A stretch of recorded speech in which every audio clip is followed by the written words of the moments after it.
ઊંધા ગેસની સમસ્યામાં જેમણે લાખો રૂપિયા ખર્ચ્યા હોય, 20થી 25 અલગ અલગ ડૉક્ટર બદલ્યા હોય અને કાંઈ જ ફાયદો નથી હોય અને છતાં જે છે આપણા ટ્રીટમેન્ટ માત્ર 3 મહિના લીધા પછી અત્યારે 100% સારું થઈ ગયું હોય એવા જગદેવાભાઈ મારી સાથે છે. જય શ્રી કૃષ્ણ જગદેવાભાઈ. જય શ્રી કૃષ્ણ સાહેબ. ક્યાંથી આવો છો તમે? હું આવું ભોપાવાનથી, મુન્દ્રા તાલુકાથી. મુન્દ્રા તાલુકાથી.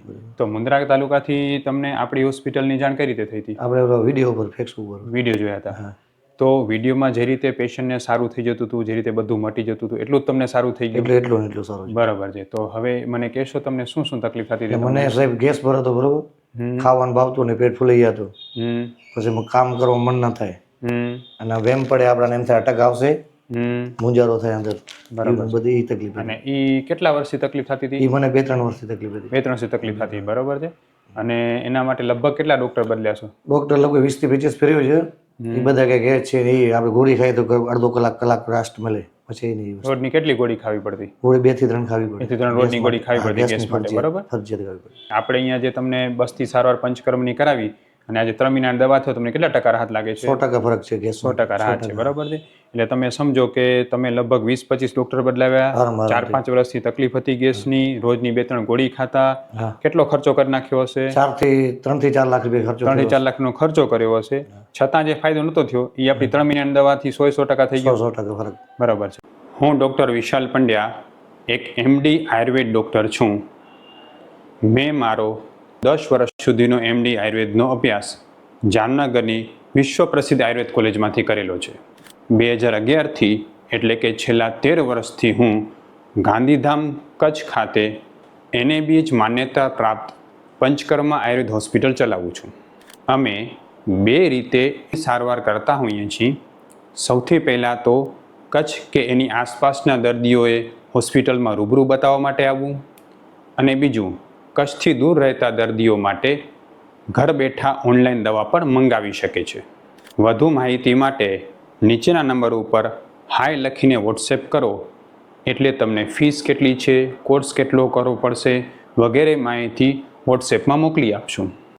જગદેવાભાઈ, ખરેખર જે તમને જે પ્રોબ્લેમ થતી, તો તમને તો હૃદયનો રોગ ભેગો છે. બરાબર. એટલે તમને તો દર વખતે બીક જ લાગતી છે કે હાર્ટ એટેક ના આવી જાય. બરાબર છે. તમારી આપણે જે ટ્રીટમેન્ટ કરી એના પછી તમને ક્યારે એવી તકલીફ થઈ? ના, કોઈ રીતે વેમ જ નથી પડ્યો. એવો વેમ જ નથી પડે એમ ને? પહેલા શું થતું નહીં? એટલે ગેસ વધારે ભરે તો આપણે દુખાવો થાય શરીરમાં, કામ કરવાનું મન ન થાય, આપણે એમ થાય અટક આવશે.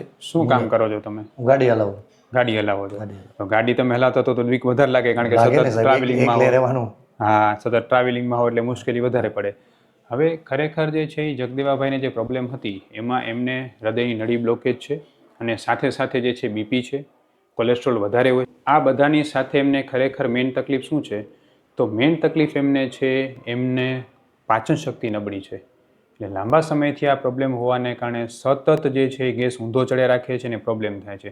જગદેવાભાઈ, તમે કોઈ ખોરાકના ઓલા સાથે કંઈ સંબંધ કરો કે આવું કંઈ ખોરાક ખાવ તો તકલીફ વધી જાય કે એવું કંઈ? તીખામાં ફરક પડી જાય. તીખું ખાવ તો મને થોડુંક એસિડિટી. બરાબર. તો બીજી બધી જગ્યાએ તમે બીજી જગ્યાએ તમે કોઈ દવા લેતા તમને ગરમ પડતી? શું થતું દવામાં?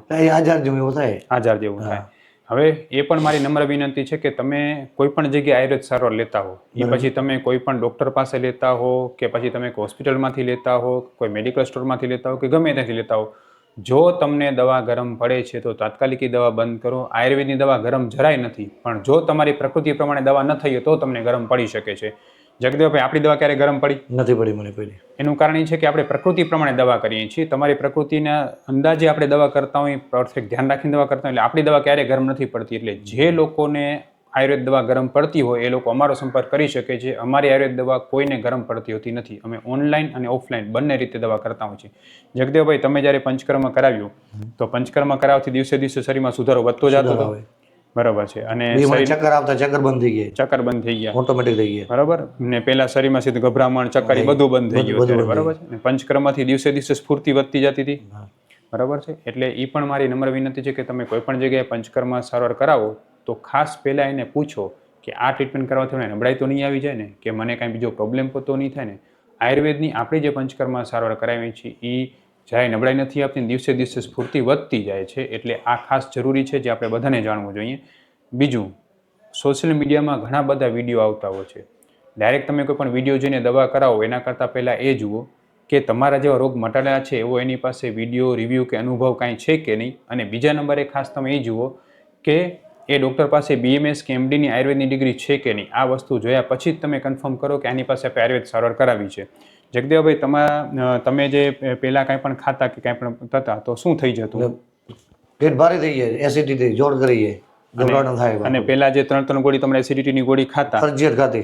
હવે આપણી દવા શરૂ કર્યા પછી ક્યારે ખાવી ગોળી? મેં એસિડિટીની ગોળી ખાધી નથી કોઈ. ક્યારે જરૂર નથી પડી, ગોળી સાવ બંધ થઈ ગઈ. બરાબર, ગોળી એ ખાલી કોલેસ્ટ્રોલની ગોળી ચાલુ છે, એના સિવાય એ તો મેં તમને ચાલુ રાખવાનું જ કીધું છે. બરાબર, બાકી બધી દવા બંધ થઈ ગઈ.